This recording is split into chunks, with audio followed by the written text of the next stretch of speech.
Hello and welcome to the Oxygen Addict podcast. We're brought to you every week by our sponsors precisionfuelandhydration.com.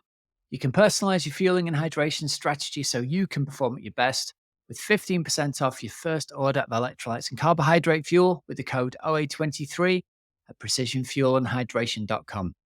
Welcome to the show, everybody. I'm your host, Coach Rob Wilby, and every week I bring you an episode of this podcast to help motivate and inspire you.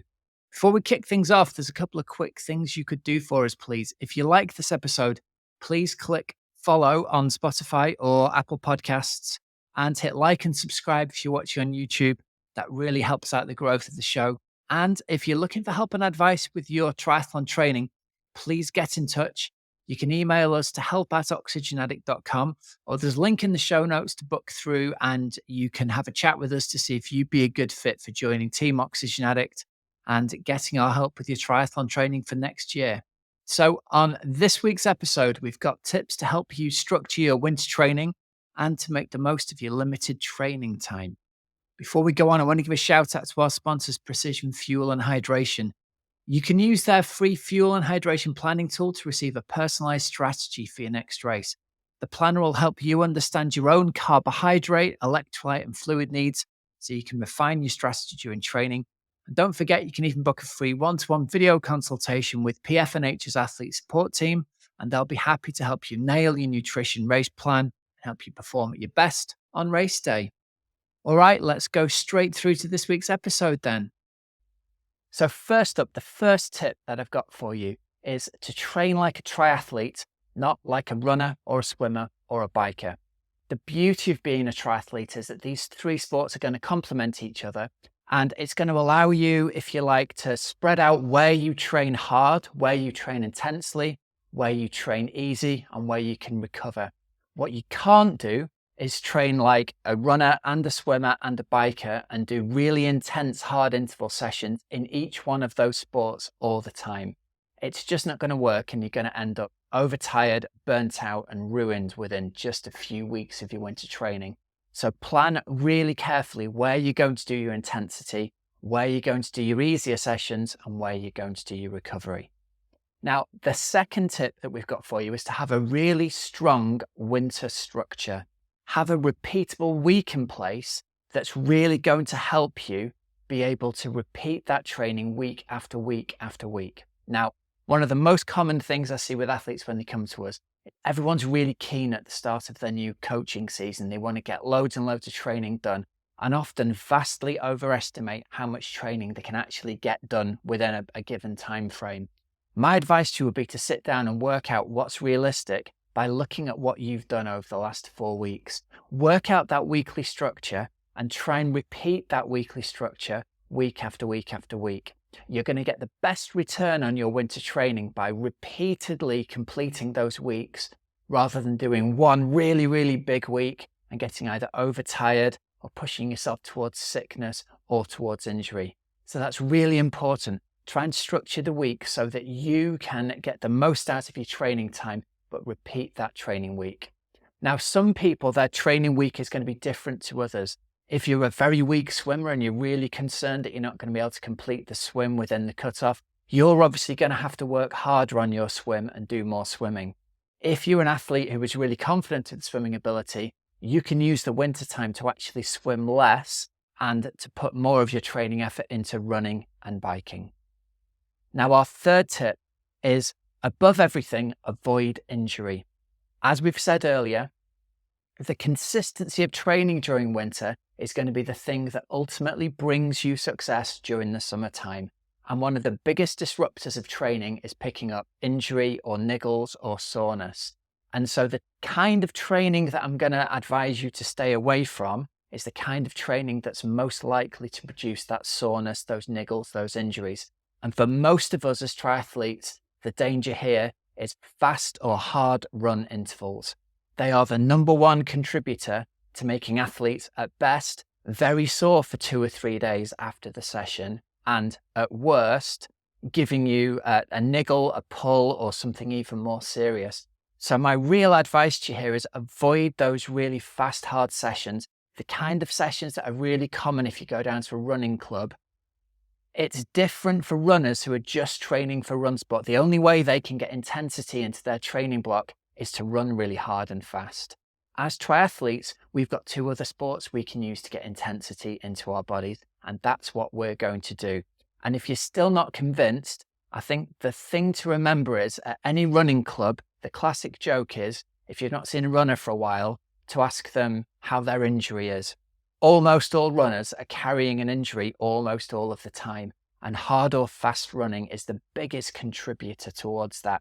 So my advice here is simple. We're going to avoid hard and fast running entirely, especially during your winter block. And what we're going to concentrate on is doing the hard work, either mostly on the bike or sometimes even during the swim as well. But they're both much safer options than running really hard is going to be. Our next tip for winter is to make your number one priority building bike power. It is the safest place for you to do your hard work during the winter. Very, very small, if not no risk of injury at all from doing your hard interval work on the bike, especially if you do it indoors on a bike trainer. And secondly, the thing to think of here is that hard training is directly going to carry across the fitness of your heart, your lungs, your blood vessels.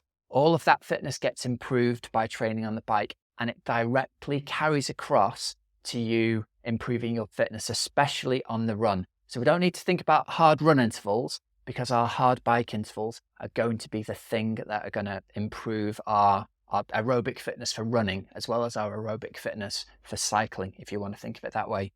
The other reason we're going to concentrate on bike power above everything else during the winter phase is when you think about it in either a 70.3 or an Ironman, or in fact any distance of triathlon, we're spending the majority of the race on the bike. There's more time combined there's more time on the bike than there is combined on the run and swim together for most athletes.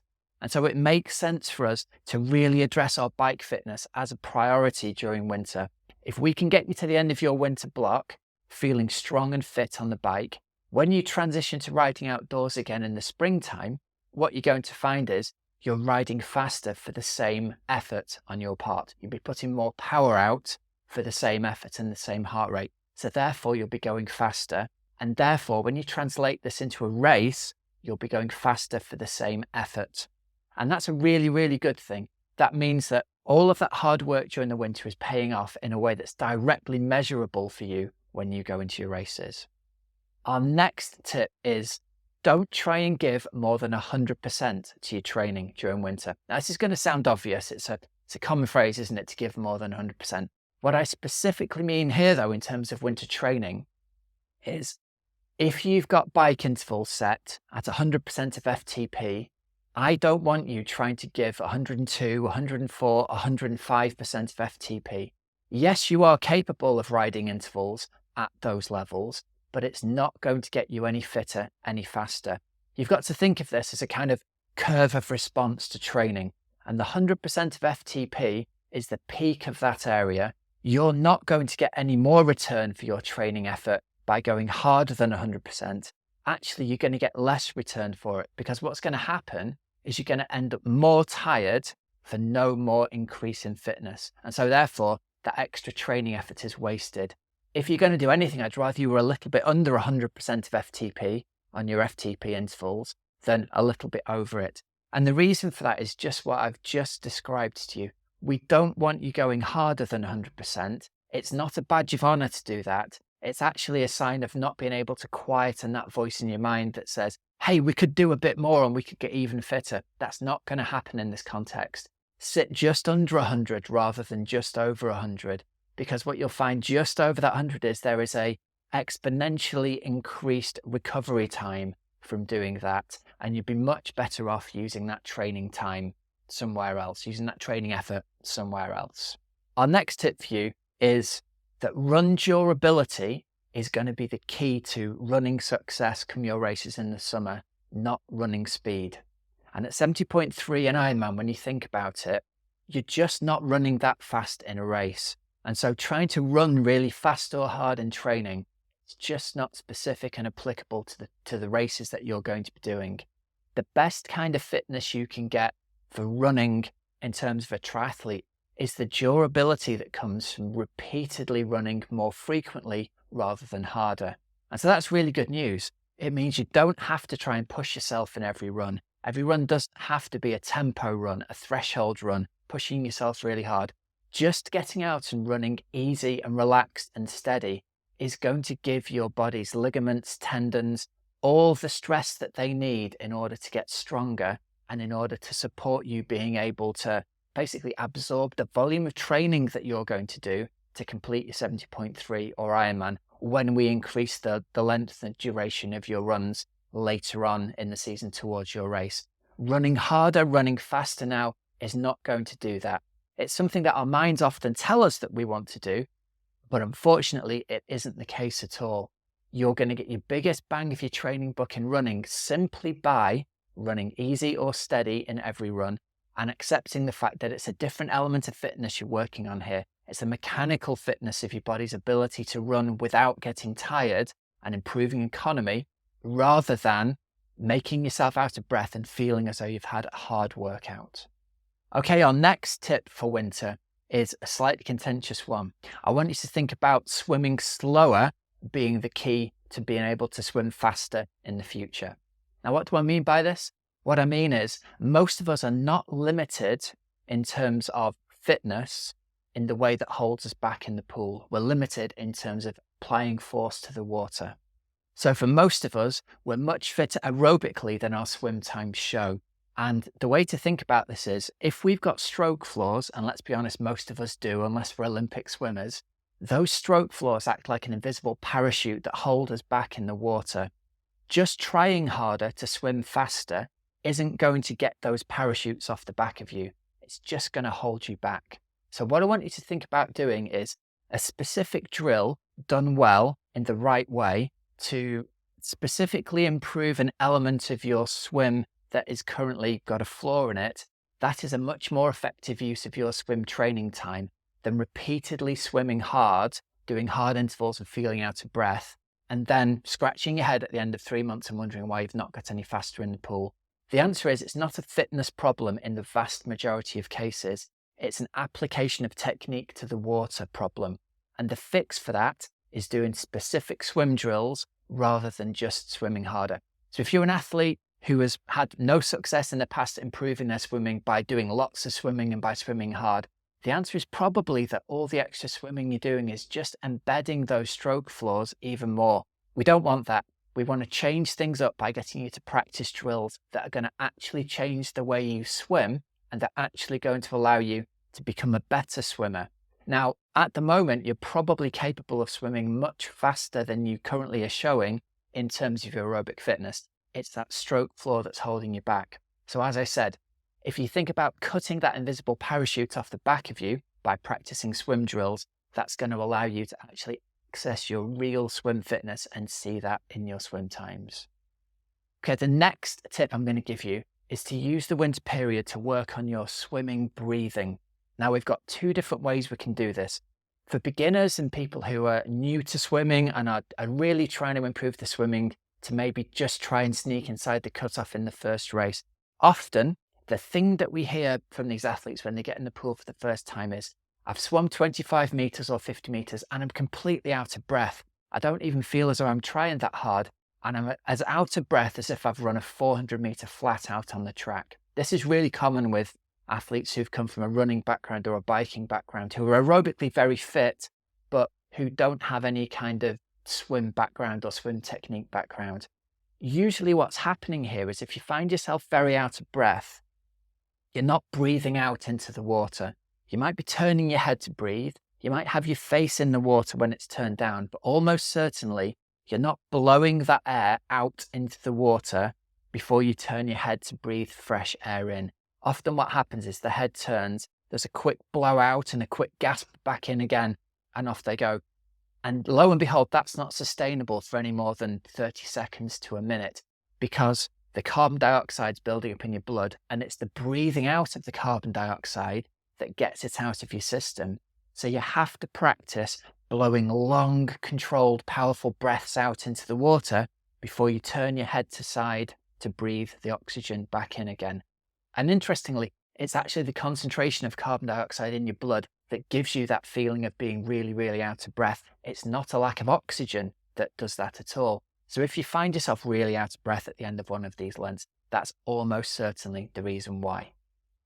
Now, if you're a really good swimmer, if you're a confident swimmer, if you've swum for years, the way I want you to use swimming to concentrate on breathing is to really work on bilateral breathing during the winter time. What I mean by this is learning to breathe every third stroke to the right and then to the left. Most of us have one side that we are really comfortable with or stronger with, and one side that we're less comfortable with, or sometimes even can't breathe on the off side at all. It's really great for evening out the power in your stroke to learn to breathe on both sides. It's also really great for race day where the sun might be rising in one direction and you don't want the sun in your eyes. There might be waves and chop coming in this direction. So it's a really great skill to learn to be able to breathe comfortably bilaterally. And during the winter time, when we're focusing on drills and technique, is a great time to take the pressure off yourself in terms of trying to hit times for repeats and concentrate on learning that skill of breathing more strongly on your offside. Okay, our next tip for you is to learn about heart rate variability, or HRV.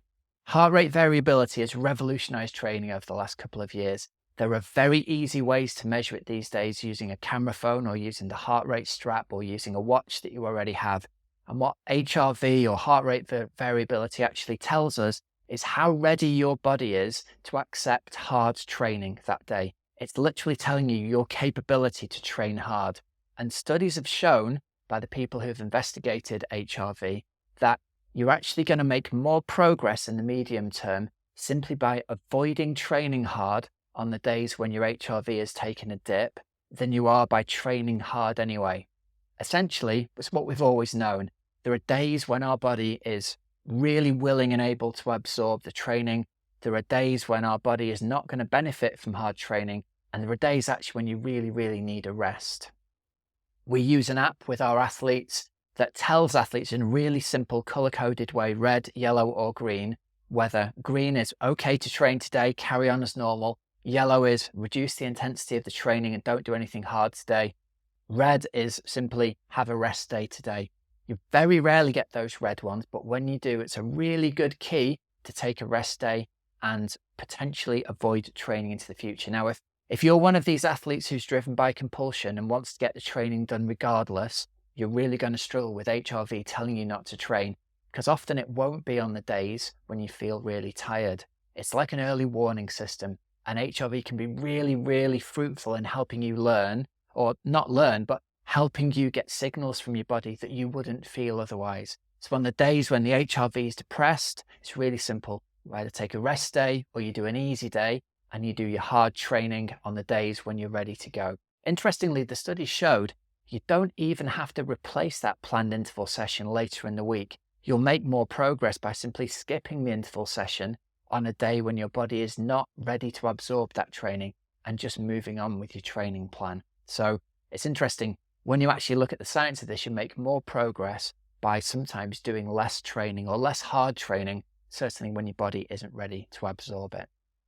The last tip we've got for you during this episode is to place recovery first at the heart of your training sessions, your training week, your training plan. If you are not recovering from the training that you're doing, you may as well not be doing this training at all. And it's such a common thing to see highly motivated athletes grind themselves into the ground by doing session after session after session and not taking a recovery day, not doing a recovery session, not having a rest when the body needs it. Build that into your plan as the first thing you do. One recovery focused day every week. For a lot of athletes, that's going to look like just a rest day. For some athletes, that might be a gentle recovery spin, or it might be a gentle recovery swim. But place that recovery day at the heart of every week and a recovery week at the heart of every block that you do. And that way, you know that you've structured your training in a way that no matter what you actually get done, you'll definitely absorb it on a weekly and a monthly block. If you're just going to try and keep on training and training and training, well, lo and behold, what's going to happen is you're going to grind yourself into the ground and you're going to end up either completely overtrained at best, sick, or ill and injured. And none of those outcomes are what we want. when they're easily avoidable by simply planning this in. So don't think of recovery days or recovery weeks as a weakness. Think of them as part of your strategic plan to get done what you need to get done. And that way, you'll then have a total focus on the fact that those recovery sessions are as important as getting the training done themselves, because without them, the training is much, much less effective. The next thing you can add in to think about recovery is prioritizing sleep and prioritizing recovery during the day. So for most people, the best thing you can do for yourselves is have an hour extra sleep at night rather than trying to schedule any extra training.